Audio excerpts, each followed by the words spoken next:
Assalamualaikum warahmatullahi wabarakatuh. Di tengah-tengah kita sering terjadi perbedaan pendapat. Sebuah hal yang wajar sih. Namun hati-hati ketika kita mengkoreksi orang lain, menyalahkan orang lain. Ini yang harus kita perhatikan. Jangan sampai kita menyalahkan orang lain, justru kita yang terjerumus. Ketika kita beramal, silahkan kita pakai dalil yang kita miliki. Silahkan pakai hadis yang kita miliki.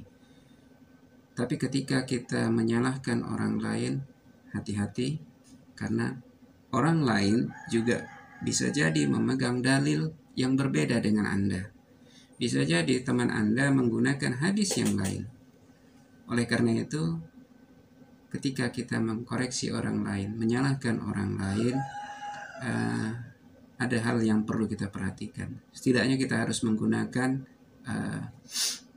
yaitu metode al-jam'u. Artinya semua hadis, semua dalil yang berkaitan itu harus kita pegang. Harus kita kaji dalil hadis Al-Quran yang menjadi dasar sebuah amal, itu harus kita pelajari, kita dalami semua, baru bisa kita mengambil suatu kesimpulan.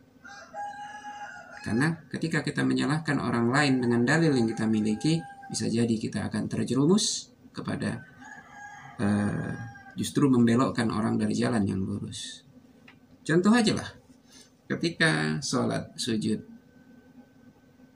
mungkin kita biasa bahwa tangan yang turun duluan, lalu kita menyalahkan orang yang ketika sujud itu lututnya duluan. Padahal keduanya itu benar-benar sama-sama hadis yang sahih. Bahkan keduanya itu bahkan diriwayatkan dalam hadis oleh orang yang sama.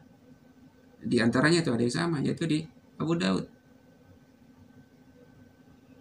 yang menyebutkan Nabi ketika sujud meletakkan kedua lututnya duluan. Itu ada di Sunan Abu Daud 713. Sementara di 714-nya bahwa Nabi Shallallahu Alaihi Wasallam menyebutkan apabila sujud itu hendaknya kedua tangannya dulu sebelum kedua lututnya. Jadi ketika kita beramal tangan duluan, jangan kita menyalahkan orang yang lutut duluan. Begitu juga sebaliknya, ketika kita beramal sholat, ketika sujud kita lututnya duluan, ketika lihat teman kita tangannya duluan, ya jangan kita salahkan. Karena dua-dua memiliki dalil dan penjelasan keduanya ini ada.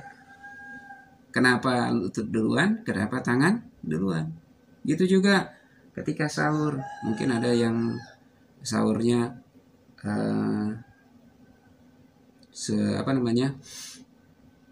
ketika waktu sebelum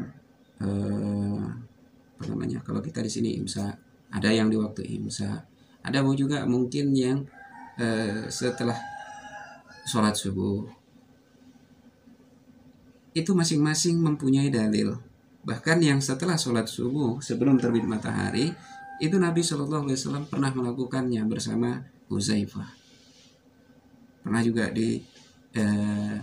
ikuti Bilal. Jadi jangan sampai kita menyalahkan orang lain ketika kita hanya berpegang pada dalil yang kita miliki. Terlebih dalil yang orang lain juga sahih dan juga bisa ditetapkan. Begitu juga sholat malam, sholat tarawih.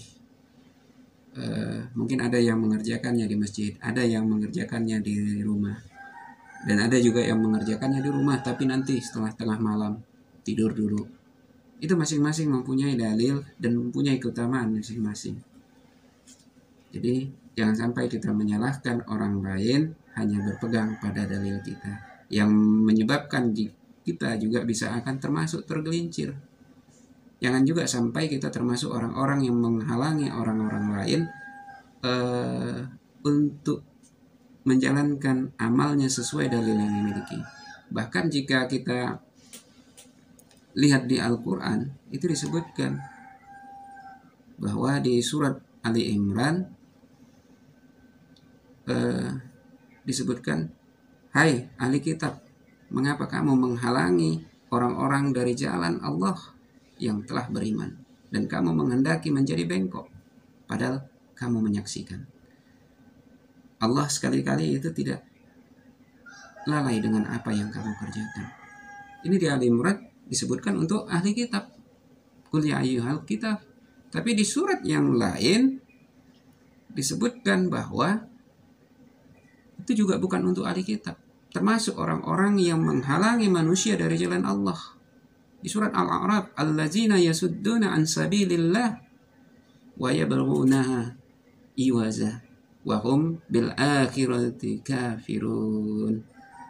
Yaitu orang-orang yang menghalangi manusia dari jalan Allah dan menginginkan agar jalan itu menjadi bengkok, dan mereka kafir terhadap kehidupan akhirat. Ini di surat Al-A'raf. Jadi bukan hanya ahli kitab. Berarti ketika ada orang Muslim juga yang melakukan hal itu, berarti sama halnya dia jatuh kepada ahli kitab. Dia mengikuti kebiasaan orang ahli kitab dulu yang menghalangi orang-orang dari jalan Allah, dan menghalangi dan menginginkan jalan-jalan orang beriman itu menjadi bengkok. Dan ini diulangi Allah lagi di surat Hud, di surat Ibrahim, dan surat An-Nahl. Semoga kita terpelihara jauh dari perbuatan-perbuatan yang demikian. Nauzubillahi min dzalik.